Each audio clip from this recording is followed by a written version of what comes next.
the Northern Buddhism emphasized on realizing suchness or emptiness or nirvana in all phenomena.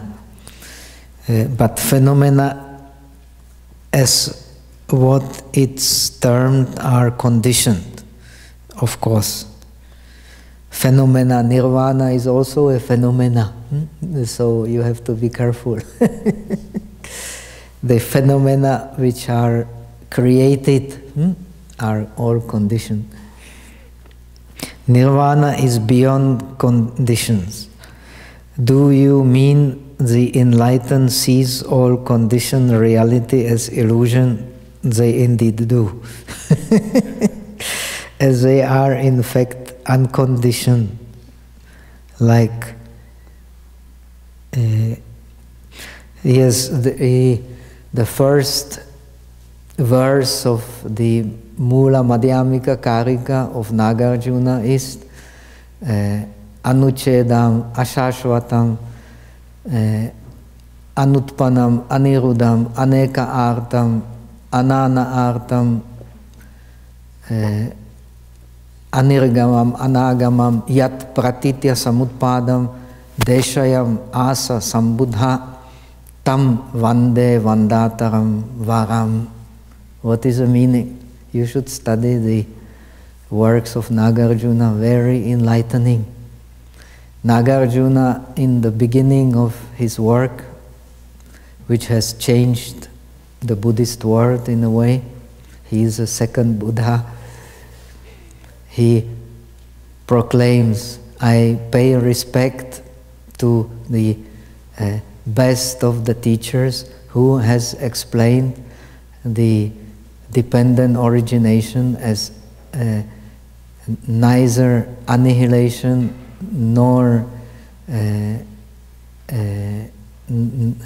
neither annihilation nor what is the opposite of eternality, neither arising nor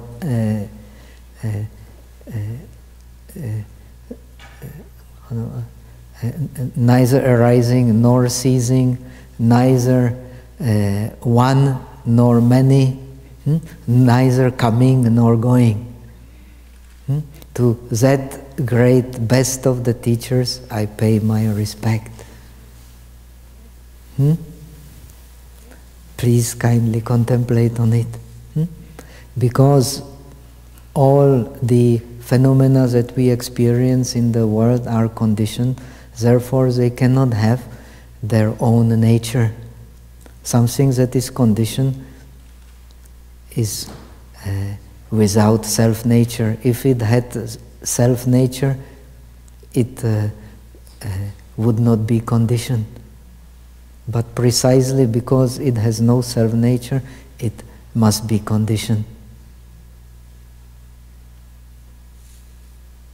So the absence of self-existent nature is the reality of all phenomena. And it is also the reality of nirvana. Nirvana is nirvana because it has no self-existent nature.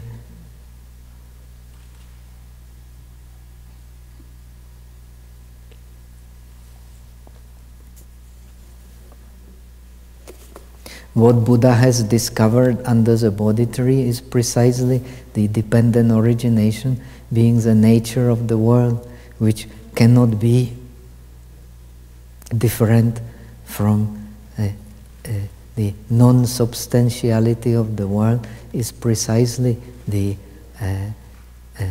understanding of nirvana.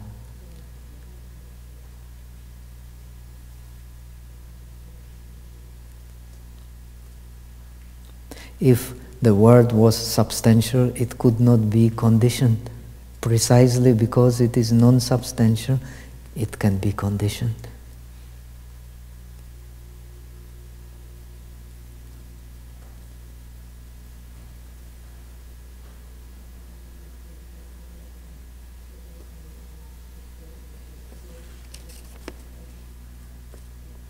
So when the true nature of the condition is understood, the nirvana is also understood, because both have no substance.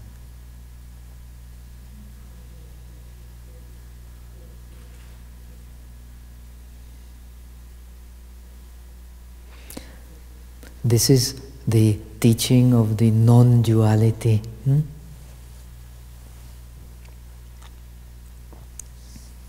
And according to the understanding of the Northern Buddhism, the teaching of dependent origination is a teaching of non-duality.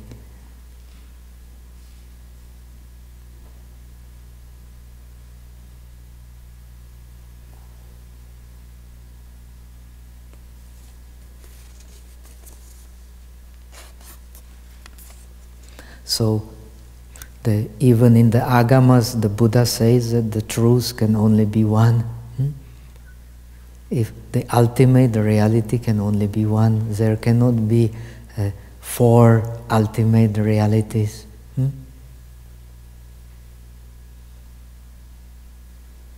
According to the Theravada Abhidharma, there are four ultimate realities. According to the Northern Buddhism Abhidharma, there are five ultimate realities to Sarvastivada, but in fact there is only one ultimate reality. That ultimate reality is precisely the emptiness.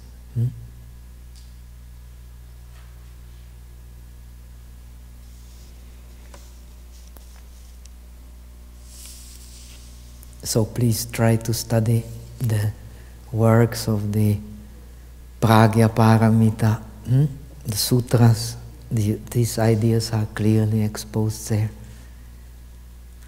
And these ideas are not exposed to, in the early Mahayana, to the bodhisattvas, but they are exposed to Subhuti, to Sariputra, to Ananda.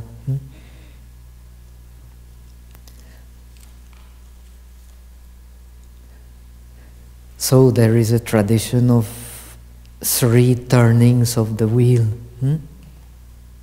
The first turning of the wheel is in Sarnath, where the Buddha has taught the 4 Noble Truths. The second turning of the wheel is in Rajagir, Rajagaha, where Buddha has taught the Pragya Paramita. And the Yogacharas believe that the third turning of the wheel was in Vaishali, where the Buddha has taught the Sandhi Nirmochana Sutra, which is the base for Yogacara.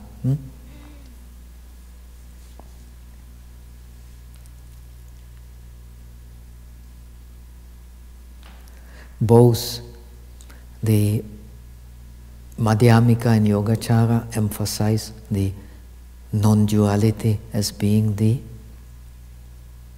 ultimate teaching of the Buddha. There can only be one highest truth. Cannot be 4 highest truths or 5 highest truths.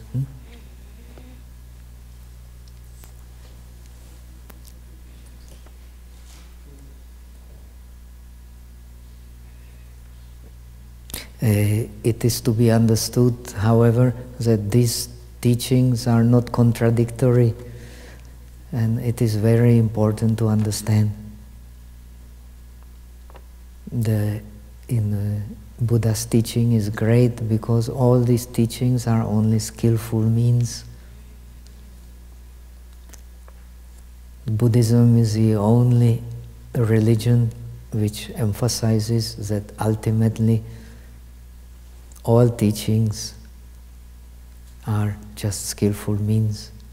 Just like a boat to cross the river. When you have crossed the river, you don't need the boat.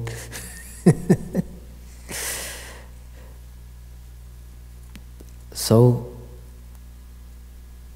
there should not be any place for dogmatism. These are only skillful means for getting rid of suffering, that's all. And all are very effective and all can be used. The one is not negating the other, but complementary to the other.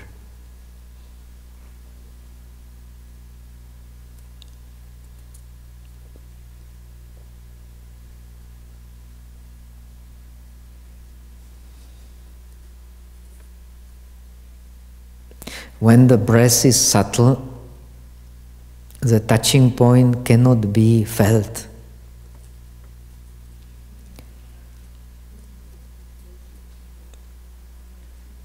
What should I do at this time? The touching point is there. Only you are negligent to investigate it. That is a problem. The touching point is there.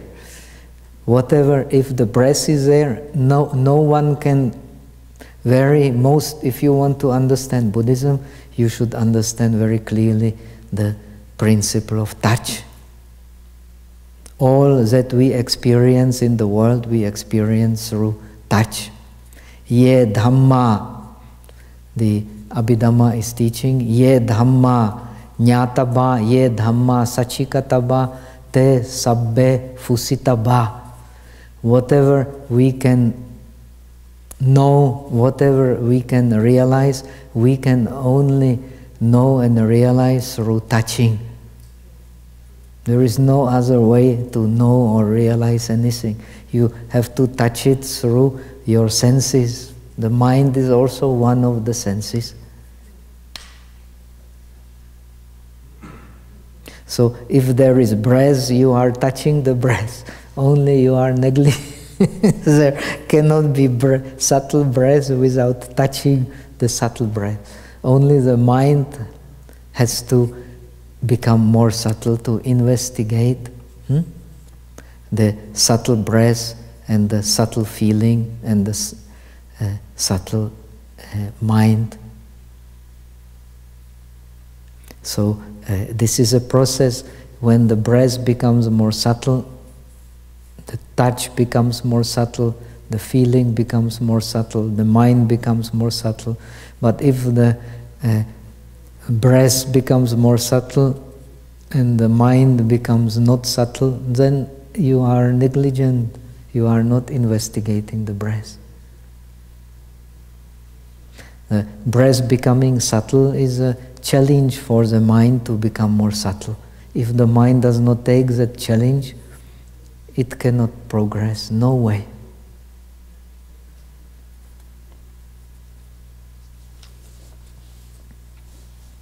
So you may think that this is a good condition. Actually, it is not a good condition at all.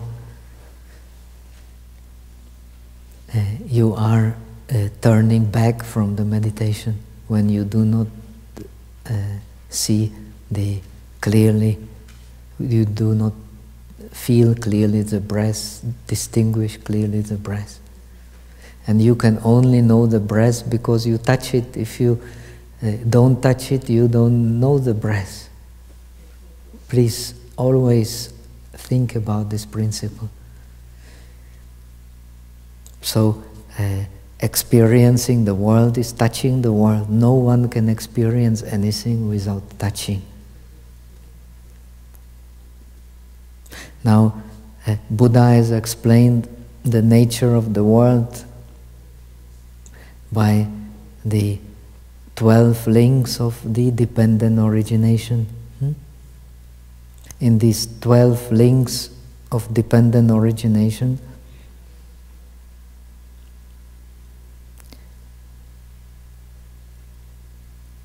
in order to free oneself from suffering, the link, understanding the link from touch comes feeling, from feeling comes attachment, is most important.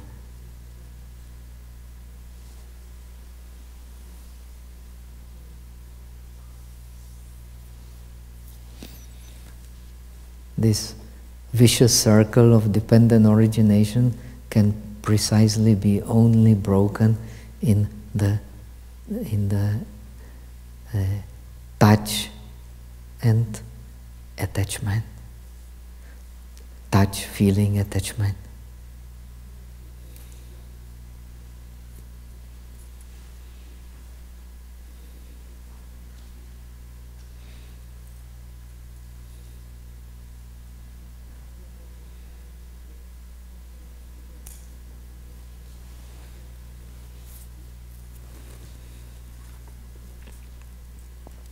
So you should not be deluded about the touch. When there is touch, there is always feeling. If the feeling is not clear, the mind is also not clear. If the mind is not clear, it will go asleep or it will run to another object.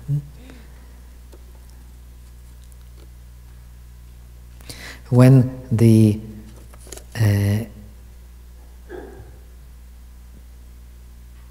touching, feeling reappear in a different place, should I change the touching point?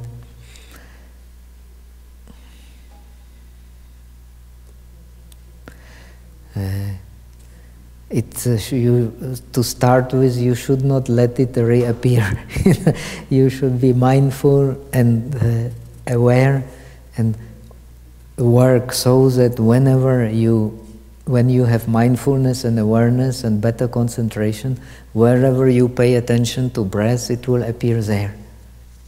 So now important is to get used to pay attention in such a way that whenever you think of breath, whenever you need breath, it will appear always in the same place because you are used to that place. You have been observing it there. Habit is what rules the mind. If you develop the habit of paying attention to the breath in the same place, it will always appear in that place. Then you don't need to search for it, it will immediately be there.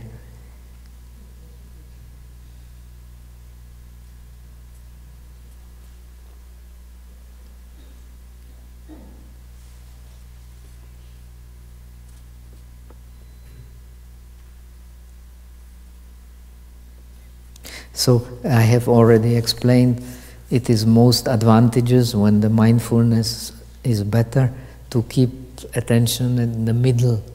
If you are working not on the nose tip but working on the upper lip, those who have a very prominent nose may possibly feel more clearly at the top of the nose, but usually most clearly felt on the upper lip.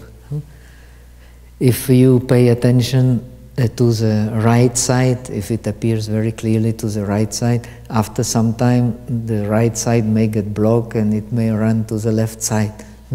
Always one nostril is more open and one nostril is more closed.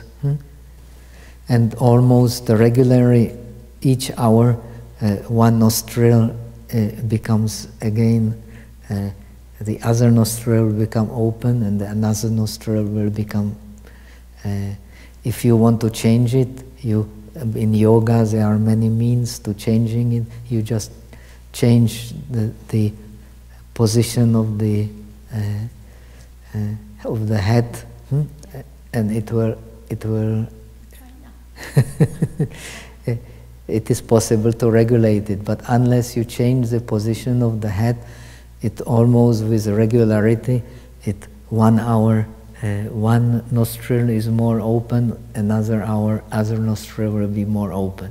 So it's more advanced. Some meditators who are in the cave or somewhere, they can even know the time because it's quite regular, 1 hour here, 1 hour there, 1 hour here, 1 hour there. So if you meditating in the cave have no watch, then you can know approximately it's time for Pindapata now. just by watching the breath. But the most advantageous is to put attention in the middle.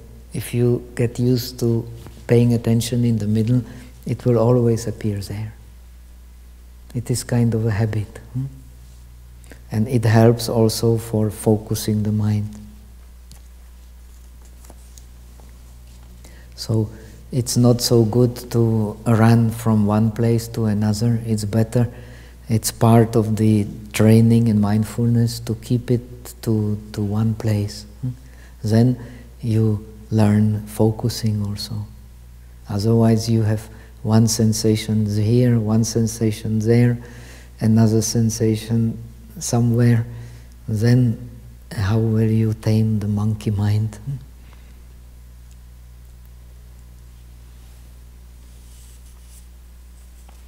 So another question. I developed tense and uncomfortable sensation in my face and head when concentrating on my breath.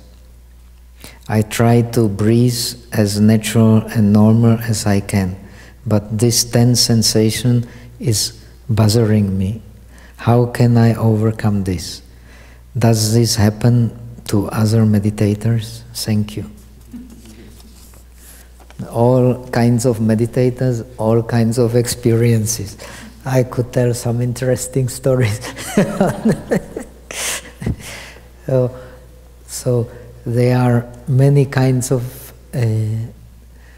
usually, please remember that our attention is governing our cognition. That's why attention is, the literal meaning of attention means making in the mind, 作意. In Chinese also translated making in the mind, like in Sanskrit. But in English we translate attention, or the Aufmerksamkeit, or whatever in the European languages always has to do with attention. But the literal meaning is making in the mind. When you translate as attention, you will get a different idea from making in the mind. How you make the world in the mind, so you actually experience it. The breath you have seen yourself. When you make in the mind with concentration, you will experience it in a different way. When you make it in the mind with a distracted mind, you will experience it in a different way. When you make it in the mind with thinking about other things, you will experience it in a different way. When you are joined with the in your mind with the breath, you will experience it in a different way. When you are having some painful feelings in the body and paying attention to them, you will experience the breath in a different way. When you feel very comfortable in the body, you will experience the breath again in a different way. Very interesting. So you can see the breath, and not only breath, actually the whole world depends how you make it in your mind.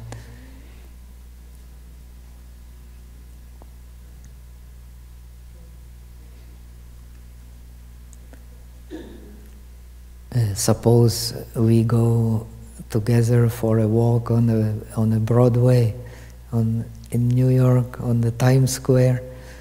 We are seeing the same things, but when we ask each other, what have you seen? Everybody will have seen something different.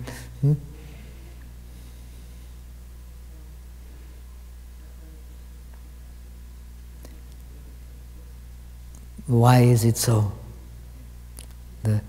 Because everybody makes in mind a different thing.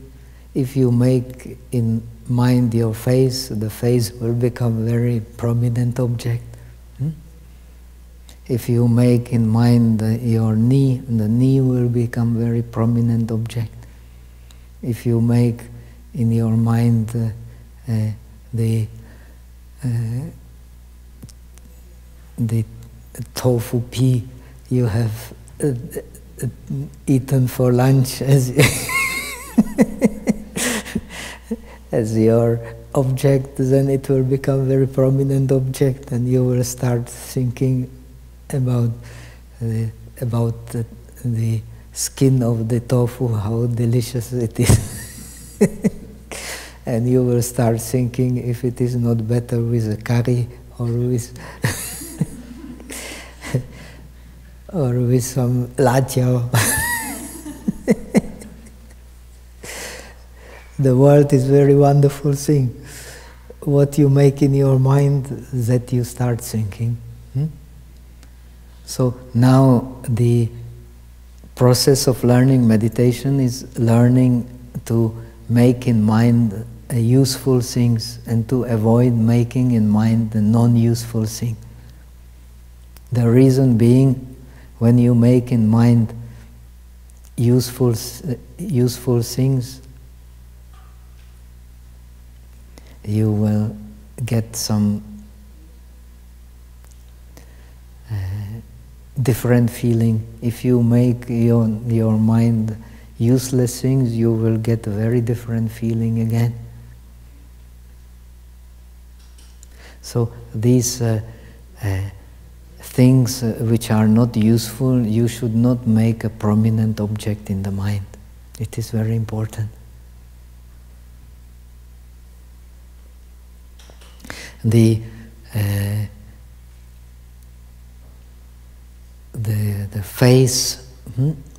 face actually should not have any prominent function in this meditation. It has nothing to do with this meditation.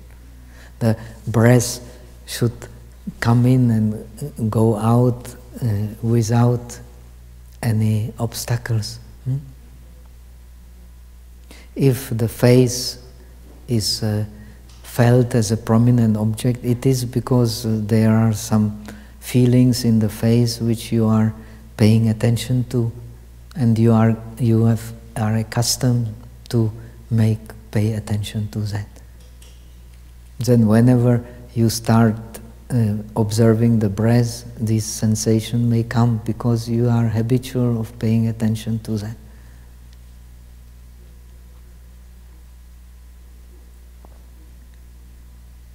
So in order to avoid it, it's better in this case, since it's already happened, to pay attention to the breath in the whole body and let it just inflate and deflate. That it will take your attention away from the face, and that problem should not stay.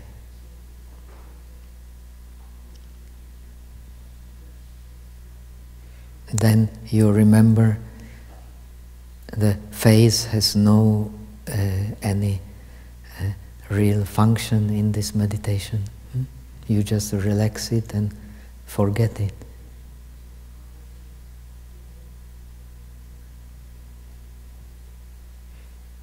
The attention to the face is useless.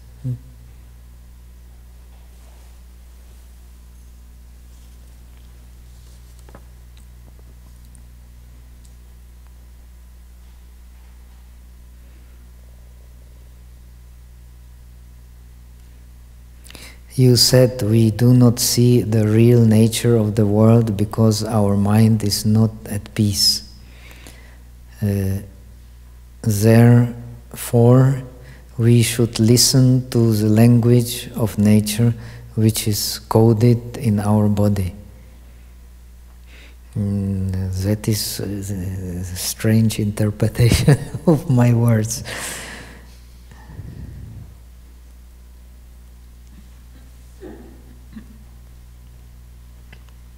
Use some of the signs of the language. This I don't quite understand.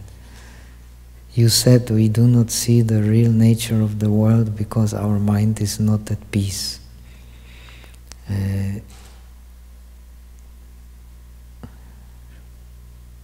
Therefore, we should listen to the language of the nature,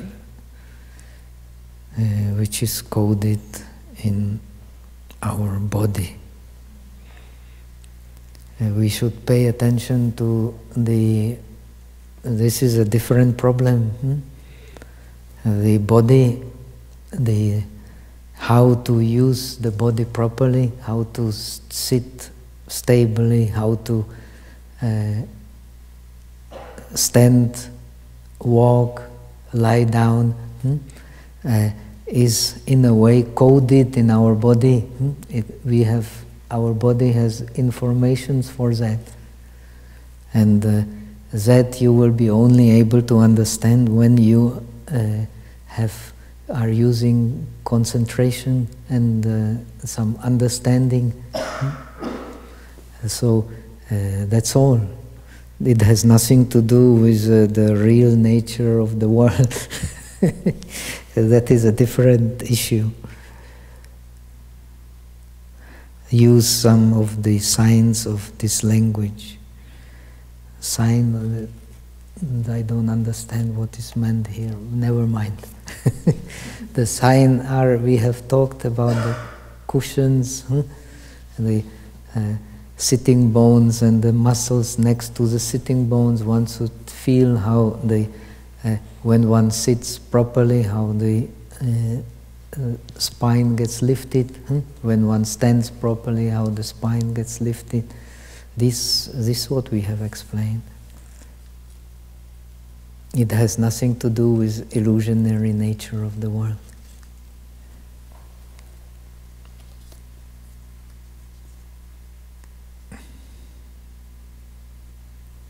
Bhante, would you please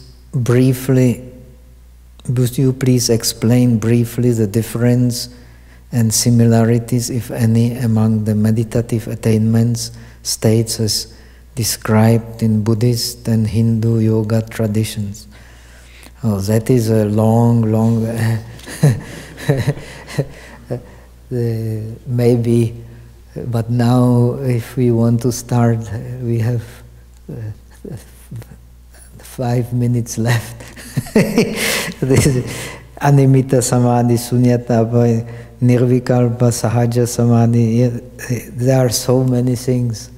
No way to explain it in 5 minutes.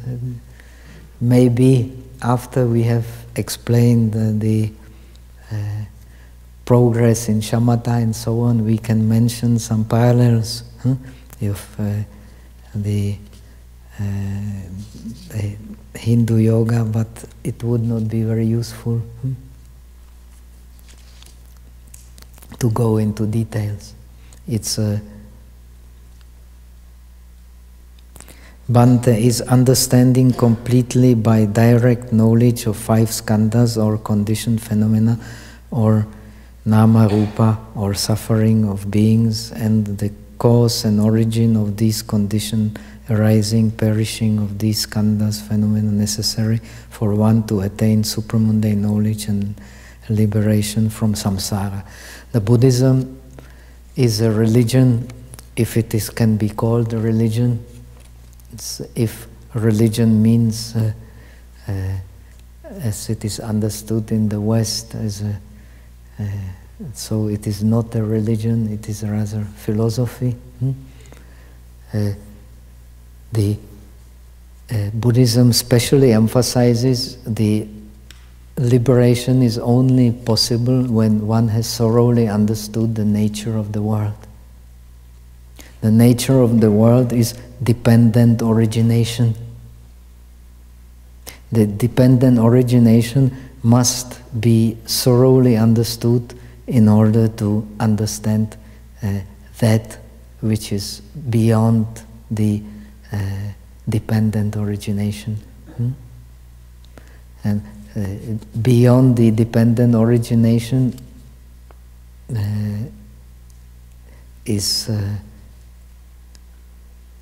can only be by understanding the dependent origination. There is no other way. So do not impose on reality anything unless you start adding to your experience of reality something or taking away from it something, you will not realize the true reality. So the most important in Buddhism is not to add anything to reality, not to take away anything to reality, to see a reality as it is.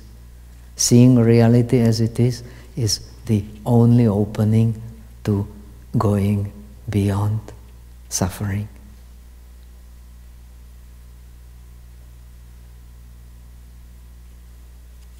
So the Buddha says, when one has not understood everything, when one has not penetrated everything, when one has not dropped everything, one will never be able to get rid of suffering. That means one has to understand the dependent origination. One has to penetrate the impermanence of the dependent origination. Only then one will be able to transcend the world.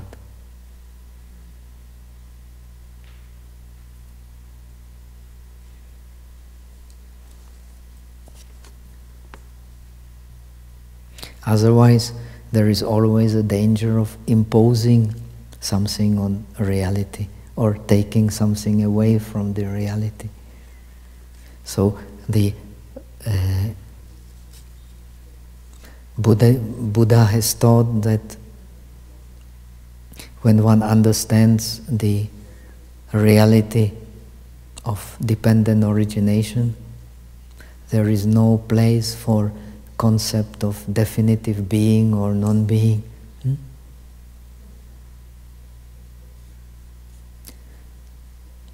Only when one goes beyond the concept of being and non-being, one can attain the ultimate.